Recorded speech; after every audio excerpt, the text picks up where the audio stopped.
स्वास्थ्य के इस कार्यक्रम स्वास्थ्य भारती में मैं शैली आपका स्वागत करती हूं। दोस्तों, कौन है जो स्वस्थ रहना नहीं चाहता, लेकिन बीमारियां हैं जो जाने अनजाने सबको अपना शिकार बना ही लेती हैं।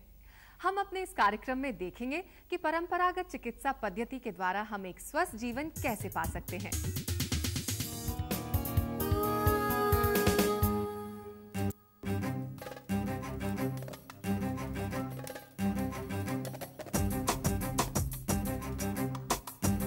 स्वास्थ्य ही परम धन है। स्वास्थ्य का अर्थ होता है स्वयं में स्थित होना, और स्वस्थ शरीर में ही स्वस्थ आत्मा का निवास होता है। लेकिन आज की भागदौड़ और तनाव भरी दिनचर्या में कोई भी व्यक्ति पूरी तरह स्वस्थ होने का दावा नहीं कर सकता। हर कोई आज कमोबेश मानसिक और शारीरिक रूप से बीमार पाया जाता है, और इलाज का जो सबसे प्रचलित रूप एलोपैथी मौजूद है, उससे तत्काल लाभ तो अवश्य ही लोग प्राप्त कर रहे हैं, लेकिन उसके दूरगामी बुरे परिणाम से भी सभी परिचित हैं। तो ऐसे में जाहिर सी बात है कि वैकल्पिक चिकित्सा प्रणालियों में लोगों का विश्वास होना ही है, चाहे वो आयुर्वेद हो, प्राकृतिक चिकित्सा या फिर यूनानी और योग पद्धति, हर एक के अपने फायदे हैं। आयुर्वेद चिकित्सा पिछले लगभग 5000 सालों से भारत में चली आ रही है। आयुर्वेद का अर्थ है जीवन का विज्ञान। आयुर्वेद का काम यह है कि इन दोष धातु बलों को सम रखना और इंद्रियों को प्रसन्न करना, तो आदमी स्वस्थ रहेगा। हमारा काम यही है। हम रोग की चिकित्सा नहीं करते, शरीर को स्वस्थ रखने की चिकित्सा करते हैं। शरीर में बल मिले, पोषण हो, और सारे हमारे जिसे आधुनिक दृष्टि से शल कहते हैं ना, वो सारे हमारे स्रोतस शुद्ध हो तो शरीर स्वस्थ रहेगा। आज के आधुनिक परिवेश में भी लोग आयुर्वेद की महत्ता को पहचानते हैं। इसके अलावा भारत में योग की परंपरा भी कई हजारों वर्ष पहले प्रारंभ हुई थी। आजकल जनसाधारण में योग के प्रति जागरूकता दिनों दिन बढ़ती जा रही है, और यह आश्रमों से अब 5 स्टार होटलों तक प्रवेश करता नजर आ रहा है। योग में सैकड़ों ऐसे आसन हैं जिनसे विभिन्न प्रकार के असाध्य रोगों का भी इलाज संभव है। प्राकृतिक चिकित्सा भी शरीर को स्वस्थ रखने का विज्ञान है, जो 5 महान तत्वों मिट्टी, पानी, धूप, हवा और आकाश की मदद से शरीर की आंतरिक शक्ति को उत्तेजित कर उसे फिर से स्वस्थ बनाता है। कहा जाता है कि प्राचीन काल में भारतीय चिकित्सा पद्धतियों को यूनान तक ले जाया गया, जहां से होते हुए ये पद्धतियां अरब देश तक पहुंची। इसलिए यूनानी और आयुर्वेदिक चिकित्सा प्रणालियों में कई समानताएं देखने को मिलती हैं। यूनानी चिकित्सा में मिश्रित औषधियों की अपेक्षा एकल औषधियों एवं उनके मिश्रणों को ही बेहतर माना जाता है। इसी प्रकार और भी अनेक वैकल्पिक चिकित्सा हैं जो प्रचलित हैं, जैसे acupressure, acupuncture, colour therapy, aroma therapy और सिद्धा पद्धति। इस तरह लगभग सभी प्राकृतिक चिकित्सा सस्ते, सुरक्षित व शीघ्र असरकारक होते हैं, और यदि ये पूरी तरह रोग का निवारण नहीं भी कर सके तो तकलीफ से आराम जरूर दिलाते हैं। अधिकतर किसी भी उपचार की सफलता सही जांच पर निर्भर करती है, इसलिए अनुभवी चिकित्सकों की सलाह लेना आवश्यक होता है।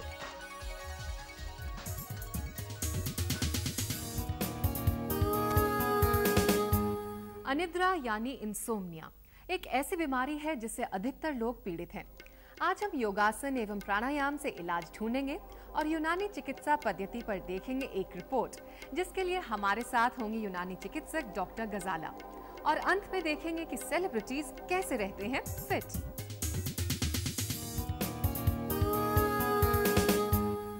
दोस्तों, ये अनिद्रा रोग क्या है और क्या है इसके लक्षण, आइए जानते हैं। कहा जाता है कि स्वस्थ शरीर में ही स्वस्थ मस्तिष्क पाया जाता है, और स्वास्थ्य को तमाम कारक प्रभावित करते हैं। आजकल अक्सर लोगों को यह कहते पाया जाता है कि उन्हें रात भर नींद नहीं आती, या आ भी जाए तो अनियमित तौर पर आती है, जिससे उनका स्वास्थ्य प्रभावित हो रहा है। महानगरों की अनियमित दिनचर्या में लोगों में इस तरह के लक्षण तेजी से बढ़ रहे हैं, जैसे रात को कठिनाई से या बहुत देर बाद नींद आना, रात के किसी पहर आंख खुलना और फिर दोबारा नींद ना आना, नींद के दौरान बेचैनी महसूस करना, या फिर काफी देर से सोने के बावजूद सुबह बहुत जल्दी उठना, यदि किसी व्यक्ति में इनमें से एक भी लक्षण देखा जाए तो समझा जा सकता है कि उसे इंसोम्निया बीमारी ने घेर लिया है। जिस आदमी को अच्छी गहरी नींद नहीं आती या सपने आते हैं, उसको हम अनिद्रा रोग में लेते हैं। इसमें ये वायु दोष की प्रधानता से होती है। जो आदमी रुक्ष आहार विहार का सेवन करता है, वायुवर्धक आहार विहार सेवन करता है और चिंता से, शोक से, भय से, दुख से, डर से शरीर में वायु बन जाती है, इस जो हमारे मन को चंचल करती है। जैसे वायु हल्की होती है, कभी इधर कभी उधर होती है, वैसे मन को इधर उधर दौड़ाती है।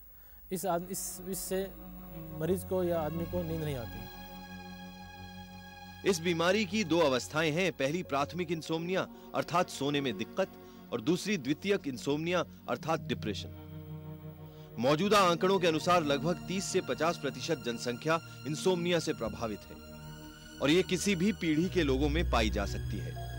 सबसे खास बात यह है कि रोग पुरुषों की अपेक्षा महिलाओं में अधिक पाया जाता है। तो इसके लिए हमें चाहिए कि सबसे पहले अपनी दिनचर्या को नियमित करें और किसी कुशल चिकित्सक से परामर्श करें।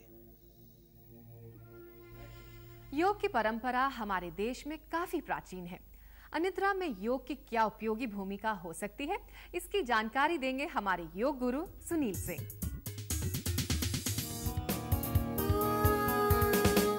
नमस्कार, आइए जानें योग क्या है। योग के माध्यम से हम किस तरह पूरी उम्र शारीरिक व्याधियों से दूर रह सकते हैं। सबसे पहले जानें आज अनिद्रा में योग का क्या रोल है।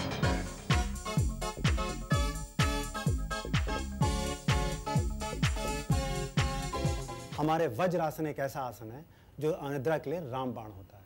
वज्रासन की विधि बताएंगे, वज्रासन के क्या क्या लाभ हैं। आइए अब हम आपको वज्रासन को विस्तार में बताना चाहिए। सबसे पहले हम अपने दोनों पैरों को सीधा रखकर, दोनों पैरों को मोड़ते हुए, घुटनों से मोड़ते हुए, दोनों पैरों को, अपने नितंब को अपनी एड़ियों के ऊपर रखते हैं। ये ध्यान रखेंगे कि हमारे दोनों अंगूठे एक दूसरे से मिलते नहीं रहेंगे। वज्रासन में उसके बाद अपने दोनों हाथ हम अपने घुटनों पर रखेंगे। दोनों हाथ घुटनों पर रखते वक्त हम ये जरूर देखेंगे हमारी गर्दन, हमारी छाती सीधी रहनी चाहिए। वज्रासन के बारे में मैं कुछ विस्तार में बताना चाहूँगा। वज्रासन एक ऐसा आसन है कि योग में जो कि सिर्फ खाना खाने के बाद किया जाता है।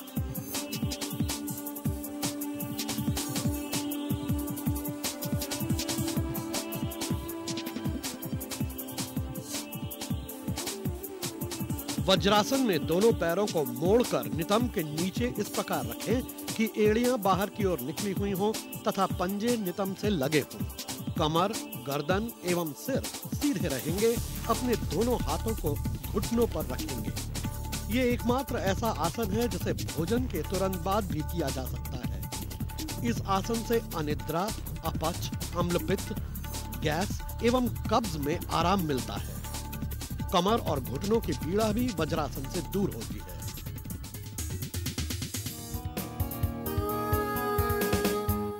अभी आपने देखा वज्रासन, जिसके बारे में सुनील ने हमें बताया। आइए अब देखते हैं कुछ स्वास्थ्य सलाह, जिसमें नींद के बारे में जानेंगे खास बातें और उसके बाद नजर डालेंगे अनिद्रा रोग दूर करने में काफी कारगर पंचकर्म चिकित्सा पर।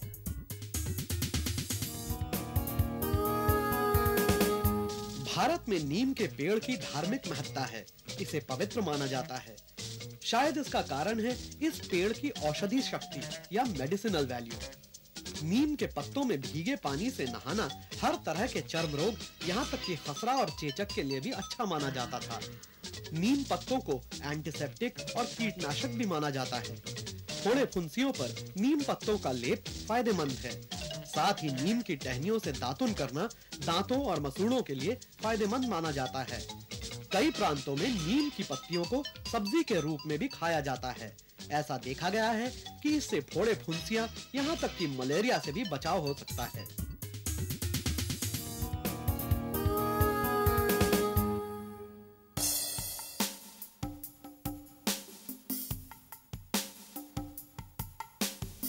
आयुर्वेद में विभिन्न जड़ी बूटियों और अन्य तरीकों से हर तरह के रोग का इलाज छिपा है। इसी का एक रूप है पंचकर्म चिकित्सा, जो मानव शरीर को एक बेहतर स्वास्थ्य लाभ देती है। इसके द्वारा रोग के कारणों का समूल नाश किया जा सकता है। शरीर की आंतरिक शुद्धता के लिए इसकी 5 विधियां हैं: वमन, विरेचन, अनुवासन, अस्थापन और नस्य। पंचकर्म चिकित्सा में उपचार के बाद रोग की पुनरावृत्ति की संभावना काफी कम हो जाती है और रोगों से लड़ने की क्षमता में वृद्धि होती है। इससे वृद्धावस्था को भी नियंत्रित किया जा सकता है तथा मानसिक रोगों के उपचार में भी सहायता मिलती है।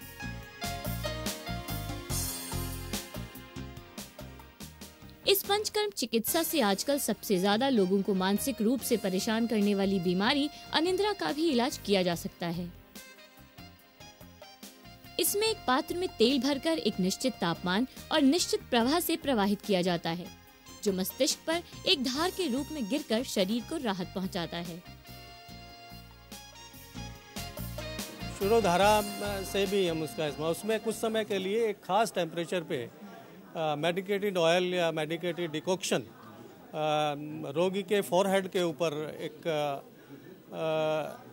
खास स्पीड में पूरे फोरहेड पे लगातार डाला जाता है, करीब 20-25 मिनट, कभी कभी 45 मिनट तक, जिससे उसको पूरी शांति मिलती है, मानसिक शांति मिलती है और धीरे धीरे उस प्रक्रिया में ही उसको नींद आनी शुरू हो जाती है। इस चिकित्सा का काफी असरकारक प्रभाव देखकर वैज्ञानिकों ने एक आधुनिक तकनीक का विकास किया है। इस तकनीक में तेल के तापमान और प्रवाह को लंबे समय तक एक ही अवस्था में नियंत्रित किया जा सकता है। इससे रोगी को इसका समुचित लाभ प्राप्त होगा और वो मानसिक रूप से जल्दी स्वस्थ होगा।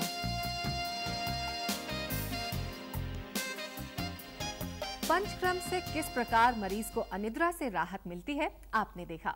अब चलिए देखते हैं कि हमारे योग गुरु पद्मासन द्वारा किस तरह इस रोग का निदान बताते हैं।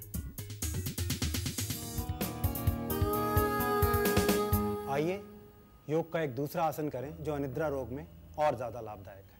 आइए, इसको हम पद्मासन कहते हैं। सबसे पहले हमारे दोनों पैर सामने की ओर सीधे पैर, धीरे धीरे हम दाहिने पैर को मोड़ेंगे, बाएं जंघा पर रखेंगे, बाएं पैर को मोड़कर दाएं जंघा पर रखेंगे। हमारे दोनों पैर जमीन को टच करेंगे। हमारे हाथों की मुद्रा ज्ञान मुद्रा होगी। चारों हमारे उंगलियां खुली होंगी। हमारे दोनों पैर जमीन को टच कर रहे होंगे। यह है पद्मासन। पद्म माने कमल। पद्मासन ध्यान के लिए सबसे सर्वोत्तम आसन है। जितने योगियों ने जीवन भर जो ध्यान लगाया, पद्मासन उसका एक माध्यम होता है। लेकिन पद्मासन का अनिद्रा में भी बहुत बड़ा योगदान है। जो लोग पद्मासन को लगातार करते हैं, निसंदेह वो पूरी उम्र पेट जनित रोगों से बच जाते हैं। हालांकि पद्मासन देखने में बहुत आसान आसन लगता है, परंतु धीरे धीरे अभ्यास, जो साधक इसको नहीं कर पाते हैं, तो धीरे धीरे अभ्यास के द्वारा इस आसन को कर पाते हैं। पद्मासन हमेशा धीरे धीरे करना चाहिए। जल्द तेज करने से हो सकता है कि आप चोटग्रस्त हो जाएं।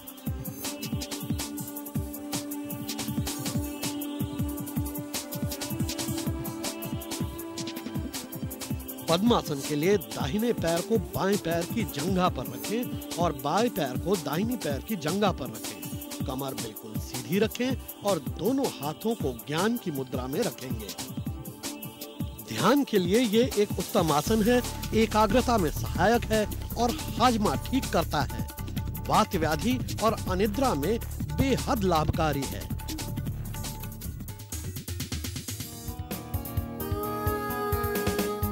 दोस्तों, योग में सलाह ये दी जाती है कि किसी प्रशिक्षित गुरु के संरक्षण में ही योग का अभ्यास करें। चलिए अब लेते हैं कुछ स्वास्थ्य सलाह, जिसमें अजवाइन होगा मुख्य विषय, और उसके बाद जानेंगे योग में प्राणायाम की भूमिका।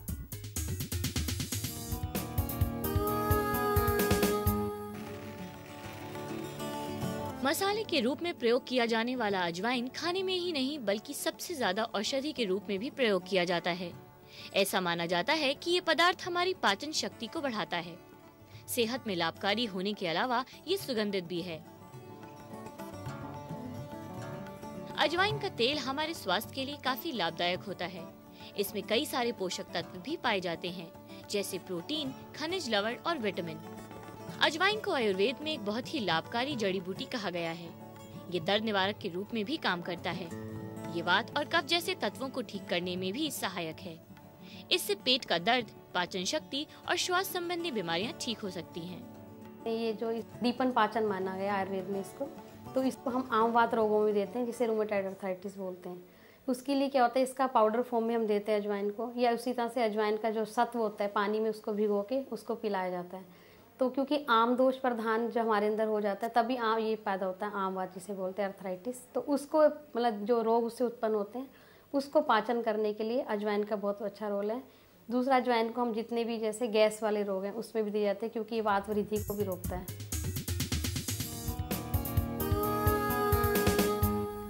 यूनानी चिकित्सा काफी प्राचीन है और इसके डॉक्टर को हकीम कहते हैं। आइए जानते हैं यूनानी चिकित्सा पद्धति को विस्तार से। उसके बाद स्टूडियो में होंगी यूनानी चिकित्सक डॉक्टर गजाला जावेद।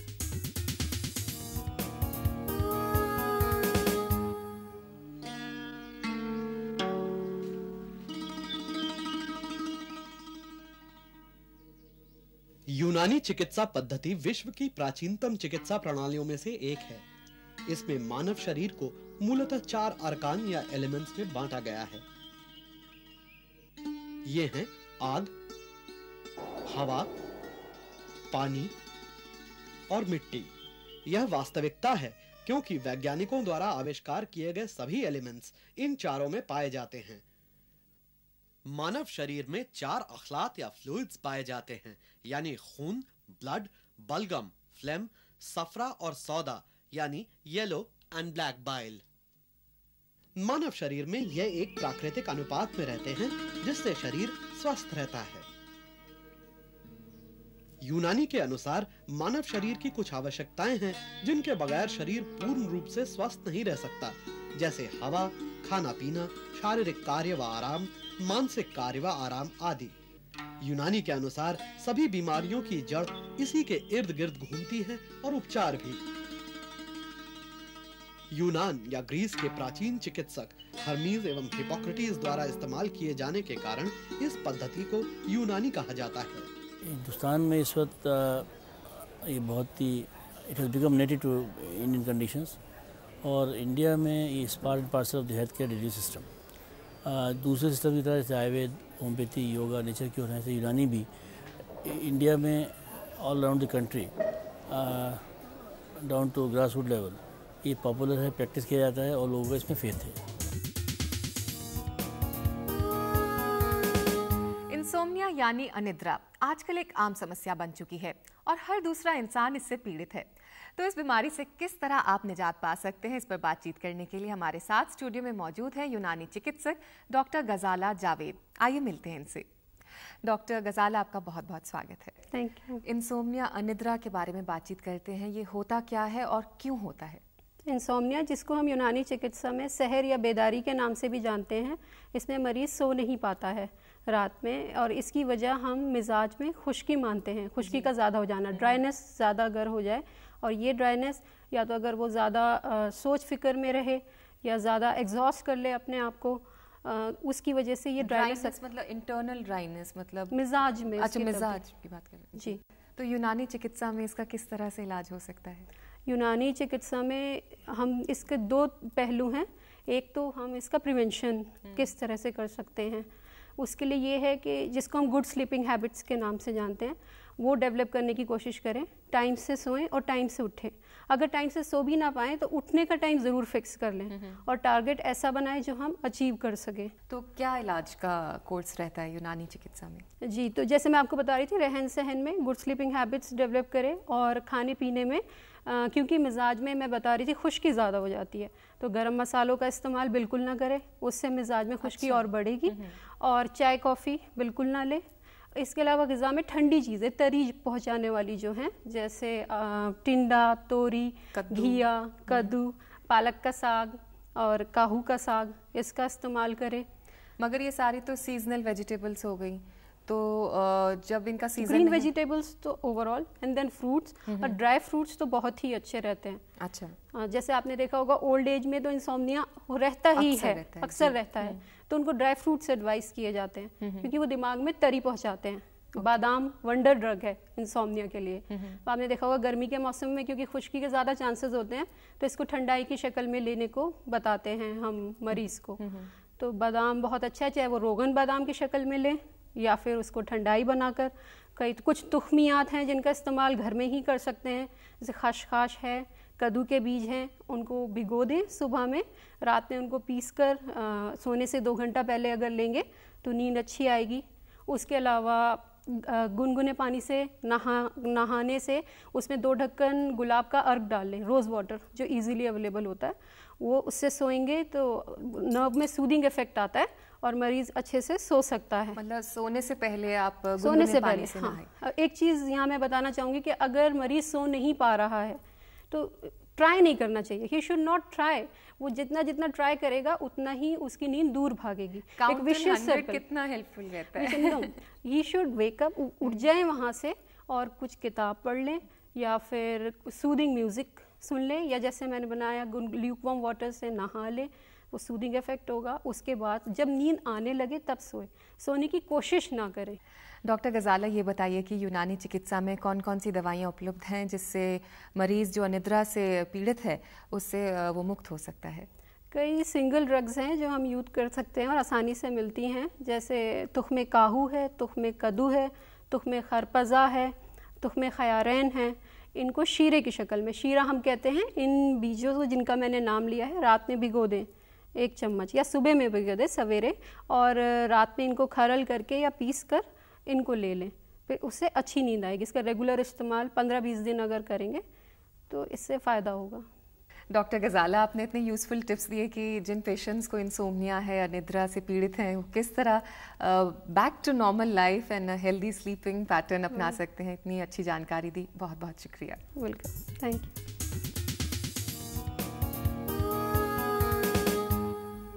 कहा जाता है कि अगर आपकी प्राणवायु शुद्ध है तो आप पूर्ण स्वस्थ हैं। तो आइए जानते हैं इसी प्राणवायु को शुद्ध करने में सहायक एक प्राणायाम।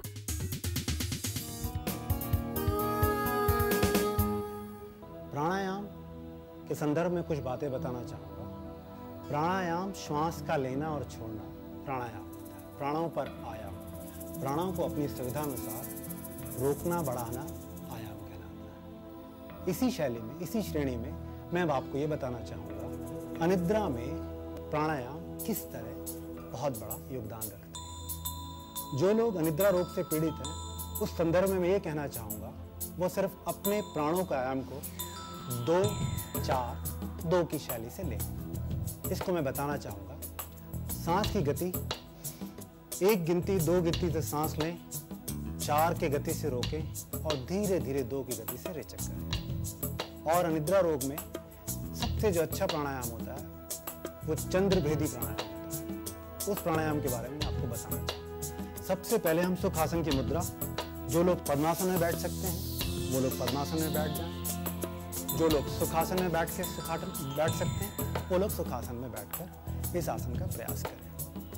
आइए मैं आपको चंद्रभेदी प्राणायाम के बारे में बताऊँ। सबसे पहले हमारे बाएं हाथ ज्ञान मुद्रा की मुद्रा में रहेगा। दाहिने हाथ का अंगूठा दाहिनी नासाग्र पे, बाईं नासाग्र से हम श्वास लेंगे।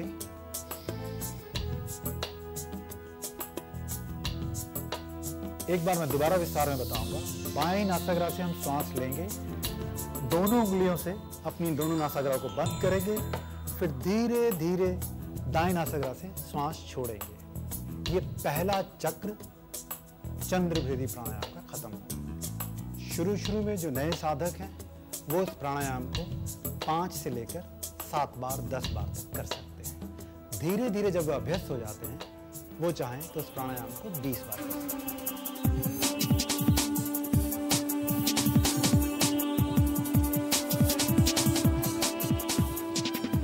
चंद्रभेदी प्राणायाम में दाएं हाथ का अंगूठा दाईं नाक पर रखें, फिर बाईं नाक से सांस लें।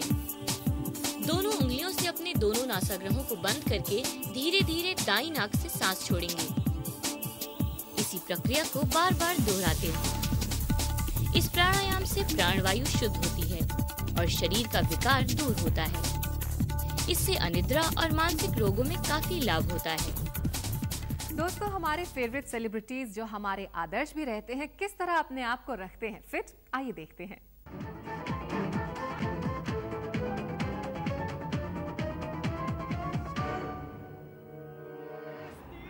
चॉकलेटी हीरो के रूप में अपने करियर की शुरुआत करने वाले आफ्ताब शिद्दसानी आज एक सफल अभिनेता हैं। मस्त से अपने अभिनय की शुरुआत कर उन्होंने आवारा पागल दीवाना, कसूर, मस्ती और अभी हाल ही में आई शुक्रिया जैसी फिल्मों में काम करके दर्शकों के दिलों पर अपनी छाप छोड़ी।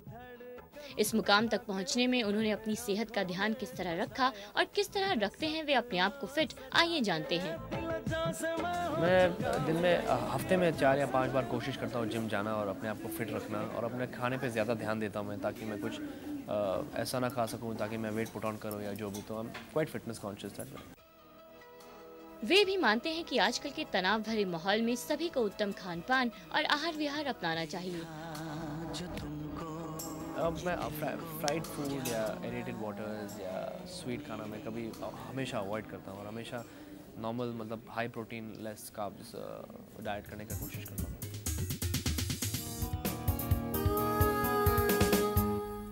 दोस्तों, उम्मीद करते हैं कि इंसोम्निया पर हमारा ये स्वास्थ्य भारती का अंक आप सभी को पसंद आया होगा।